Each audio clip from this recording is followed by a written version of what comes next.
How are we all doing? I hope you're keeping well out there. Part 3 of the GEC Dual Standard Television set. In the last video, a lot of helpful comments from the likes of Michael Dranfield, etc. But one comment in particular stood out from Ian Edwards. And Ian Edwards enjoyed the video and he spoke in his comment about the boost voltage, and he is quite correct. We should check this, because if this is a little bit high, it could very well damage our line output transformer, etc. And he was very kind to give us a bit of information about it. So he says that R132-R133, which are the two resistors we replaced in the last video to get the frame output stage to play ball, etc., because the boost voltage was very low getting in there, and we were not getting a happy frame output stage as a result. And he said we should check the boost volts at the junction of these two resistors, and it should be between a 750 and 790 volts. So that's what we're going to do. And this happy little preset here, P11, he sets the boost voltage. So as you can see, I have the AVO meter here. We have the television in a state that is running, and we are showing test Cardiff on the screen, and light is good. Definition isn't brilliant on the video, but I'm sure we'll figure that out in time. So anyway, check the boost voltage and see what it is. Now, I just set it at the time for the width to be right on the test card. That is, and we'll go back to this again, excuse me,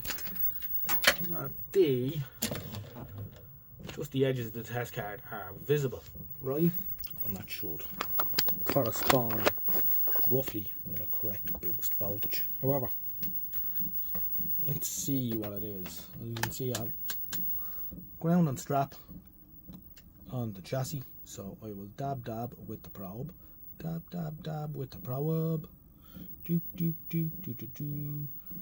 Sure enough, it's 790, but which is good. No, that's just under 790. However, yeah, I think we'll wind it down a bit just to be on the safe side. We'll bring her down to the 750, the lower end of that figure.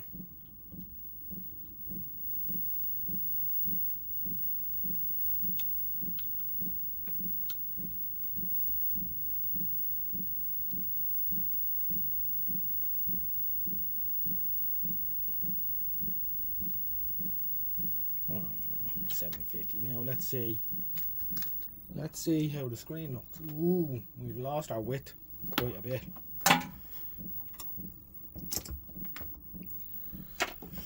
We've lost a bit of width, but we can leave her running in that condition anyway for the time being. Stressy wessy rules will be eliminated. We can wind it back up to the 790 when we're done, and see if that all corresponds with happy days.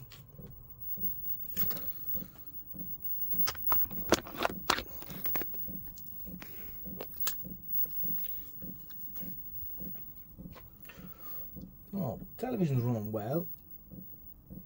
So I do reckon this was a fairly low hour set. It's going quite well. It's running alright. Life is good.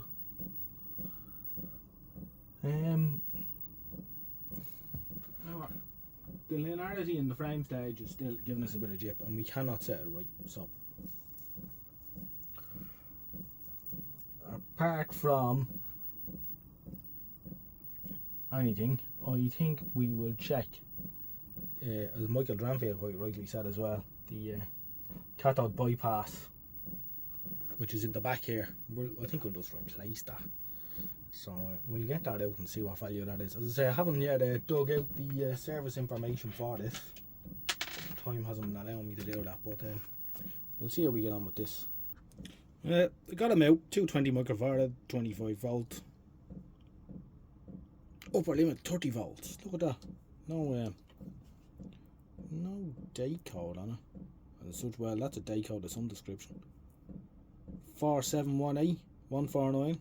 Could that be week 18, 1974? Who knows? Sadly though, I think it's okay. Nope. Old ESR meter doesn't zero too well these days. He needs an overhaul. However, if the buzzer goes, it's good. That don't look too bad. It's more or less where it is. But anyway, we'll stick a new one in there because they're not expensive and they are a weak spot.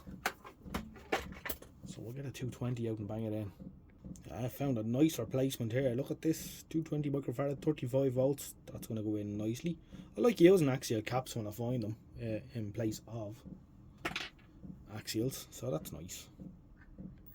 Well, you cap in, but sadly that didn't solve our problems. We still can't get the little frame linearity right at all. You cap in. Looks like it was made for the place. We can get height. Now, it probably doesn't open the camera at the dodgy angle as well, but we can. We can get height, but we can't get. We can't get linear. It actually looks linear on the phone, but that's because we're at a bit of an angle. I think all the resistors around them two controls, the top lane and the general lane, will just have to go. I'd say they're all them. Change the lot. We can't get it right at all. And I imagine they are all fairly well out too. Hi, how are we all doing, everyone? Hope you're keeping well out there. Thought we'd have a quick look at this tonight. I was presented with this a while back, but only getting around to it now. And sadly this is the condition that it's in, and it is scrap condition. And my god, I would love to get one of these in good condition. This is a Fisher 500C, and this is a FM tuner amplifier from the early 60s, I think 1960, maybe 61. All valve or tube, American made, Fisher. Very high end, hi-fi. These are still very well regarded today. However, I do have the faceplate off it, but I have nothing else, and it's in very poor condition, unfortunately. I think someone had started to restore this and kind of gave up or lost faith in it. So this is sort of the condition that I got it in. It was heading for the bin, so we'll save it in the bin. My idea with it was, these have a renowned output stage, stereo push-pull. So I was kind of half thinking that maybe one day I might make take the output transformers off it and the bottles and make a standalone amplifier out of it. It's an idea anyway. Yeah. Someone went to the trouble, they bought new bottles for it and all. But yeah, they didn't get any further with it, unfortunately. Now we're looking to see a nice beefy mains transformer. 110 though, so not much use to me. That's the FM tuner there. Golden Synchro. And there was more ECC 83s in this than you could shake a stick at. It was full of them. Wasn't full of them when I got it though, unfortunately. There's one or two still sitting in there somewhere. Yeah, really nice bit of kit. Look these up on YouTube. There's a couple of these in operational condition on YouTube, and they are just a beautiful hi-fi system. Absolutely no expense spared when they built these. It's had a bit of work done underneath, as you can see. This is some modification where they put in a solid state rectifier or some such and improved smoothing. And there's also a modification done with the biasing of the output tubes here. We can see a bit of carry on around there, and as we know, it was not finished, so it didn't work out for one reason or another. But what a piece of kit. There was some other stuff replaced in here over it as well. Wouldn't have had these Russian caps in her when she was new. That's for sure. Yeah, so she's had a few bits and pieces replaced.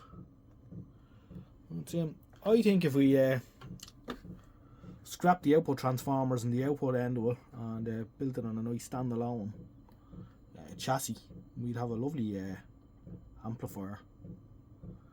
It's just something to have a look at anyway down the road. Right, put this back into storage. I was just moving some stuff earlier and found it. Thought some of you would have liked to have seen it. Look at the screen and coming up here to the volume control. Yeah, it's proper, isn't it? They just don't make stuff like that anymore. Yeah, so bit of a shame she is the way she is, but yeah, I thought some of you might like to have seen that. Very short video on this, but I'm just showing it and that's all. As I say, all solid state, even the stereo decoder, or solid state should I say, thermionic. There's no transistors in this at all, no silicone, it's all valve. And there was 4,